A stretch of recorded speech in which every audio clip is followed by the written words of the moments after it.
On August the 7th at noon, over the waters off Kashima Beach in Ibaraki Prefecture, Japan, an F-2 fighter jet with the serial number 328563 plunged into the Pacific Ocean at a 45-degree angle. The war machine, valued at over 10 billion yen, was reduced to scrap metal on the ocean floor in an instant. As Lieutenant Yamada Koji ejected from the cockpit in 0.8 seconds, the Japanese Air Self-Defense Forces F-2 fleet was left with only 89 operational aircraft. This marked the seventh crash of the F-2 model in the past 5 years, averaging 1.4 aircraft lost per year. More alarmingly, how did this East Asian Eagle, once a rival to China's J-10A, fall so far in just 15 years that it was deemed unworthy of being an opponent by PLA generals? Fast forward to the turn of the century, when the F-2 fighter jet, jointly developed by Japan's Mitsubishi Heavy Industries and the USS Lockheed Martin, made its debut and shook the Asia-Pacific region. As a significantly upgraded variant of the F-16C Block 40,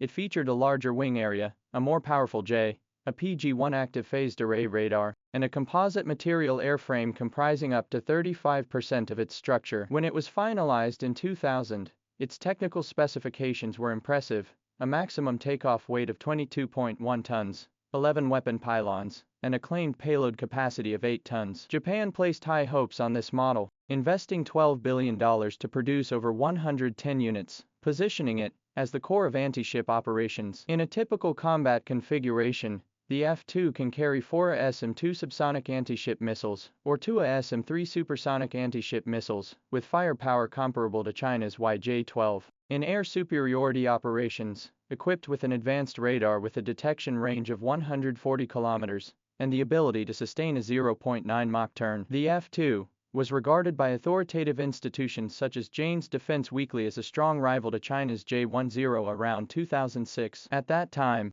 the J-10 was still using the 1473 type mechanical scanning radar with a detection range of only 80 kilometers, and the PL-11 semi-active missile, resulting in a generational gap in beyond visual range air combat capabilities. However, beneath the dazzling facade, cracks had already begun to form. The decline of the F-2 began with systemic maintenance failures. The final investigation report on the 2025 accident revealed that the direct cause of the crash was a stress crack measuring just 3.8 millimeters in the left wing's hydraulic tubing. More alarmingly, the aircraft had been in service for 24 years, yet the Japanese Ministry of Defense delayed a comprehensive overhaul of the hydraulic system by 18 months to save 1.3 billion yen in inspection costs. Such cases of cutting corners leading to major disasters have become routine. Mitsubishi Heavy Industries maintenance reports show that in 2023, the F-2 fleet accumulated over 12,000 hours of downtime due to shortages of critical parts,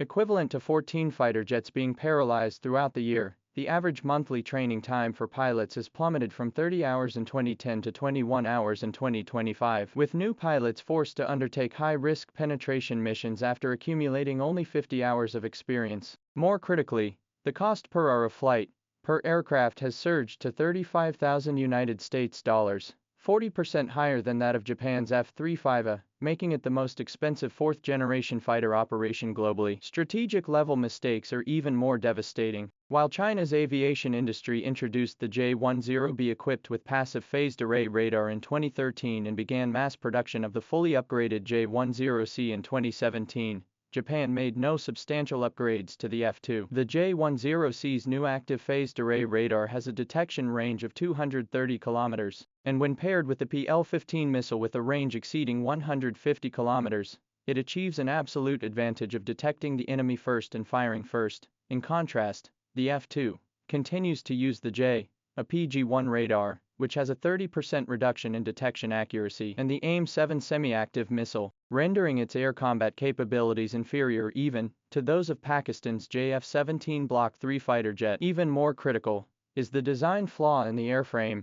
Due to the decision to prioritize anti-ship payload by unnecessarily enlarging the airframe, the wing loading reached an extremely high 430 kilograms per square meter, making it highly susceptible to structural fatigue during supersonic flight. The widening gap in aviation capabilities between China and Japan fundamentally reflects a profound divergence in the logic of military-industrial development. Japan is fixated on generational leaps in equipment, allocating 85% of its aviation R&D budget to long-term projects like the sixth-generation CAP fighter jet, while neglecting the iterative upgrades of its current fleet. Its F-15J fleet received $4.5 billion in upgrade funding, while the F-2 received less than $300 million in maintenance allocations. China, on the other hand, has chosen a gradual innovation approach. The J-10 served as a technology verification platform to address the issue of whether China could produce third-generation fighters. The J-10B validated phased array radar and DSI intake technologies, and the J-10C achieved comprehensive superiority. Today, the J-10C fleet has surpassed 280 aircraft and has spawned an export variant, the J-10CE. In the May 2025 India-Pakistan air battle, the Pakistani Air Force used this variant to lock onto Indian Rafale fighters from 180 kilometers away, setting a 3-to-0 kill ratio in actual combat. What is even more intriguing is China's low-cost rebirth strategy for its aging fleet. Approximately 300 early-model J-10A aircraft have been upgraded with KL-J-7A radars and PL-12 missiles, with the cost of upgrading each aircraft kept below 35 million yuan, resulting in a 300% increase in combat effectiveness. In contrast, Japan's F-2 aircraft, lacking modular design, requires rewriting 90% of its avionics code to replace the radar, and its airframe structure cannot withstand the weight of new equipment, ultimately rendering it strategically obsolete. This technical flexibility gap is starkly evident in operational readiness rates. The average operational readiness rate for PLA third generation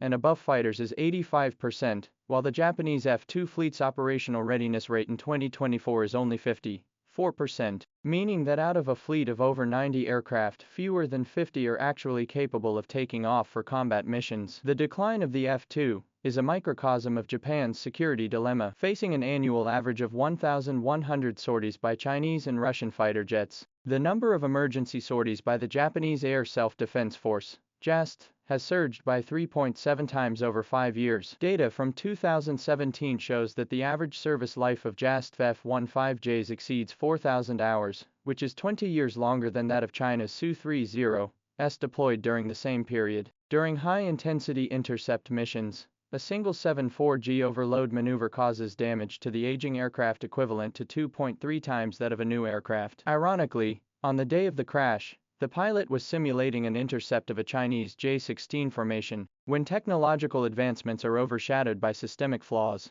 the most advanced weapons become strategic liabilities. With the delay in sixth-generation fighter development, the F-2 is forced to remain in service until 2035. However, spare parts shortages and maintenance gaps have created a vicious cycle. Following the crash, all remaining F-2s were grounded for structural inspections, resulting in a 30% capability gap in Japan's Southwest Air Defense Network. In the same week that the F-2 wreckage sank into the Pacific Ocean, Japan's Ministry of Defense announced the export of missile technology to the UK, while Mitsubishi Heavy Industries was designing a holographic cockpit for the CAP fighter jet. The rusty F-2 parts shelves in the workshop were covered in dust. The cost of this strategic myopia is not merely economic loss. Should a conflict erupt in the Taiwan Strait or East China Sea, Japan would be forced to confront China's modernized fleet of over 280 J-10C fighters and more than 300 J-16, J-20 fighters with 90 aging F-2s equipped with outdated avionics. Even more concerning is the talent gap. In 2024, the attrition rate for JAST fighter pilots reached 11%, double that of 5 years ago, with many senior instructors switching to civilian aviation, leaving newcomers with an average flight time of less than 800 hours to operate these flying relics. Fighters can be upgraded, but a safety culture must be deeply rooted. The downing of the F-2 underscores the most fundamental truth in the military domain. True combat capability does not lie in the sharpest spearhead, but in the most resilient logistical backbone. As China's aviation industry achieves steady progress through incremental advancements, the transfer of power in East Asian skies has already been quietly completed through a series of oversights and decisions. The alloy debris sunk in the depths of the Pacific Ocean are not only tombstones of past glory, but also warning monuments of a nation's lack of strategic resolve. In this endless marathon of military technology, any complacency resting on past achievements will eventually be swallowed by the waves of time.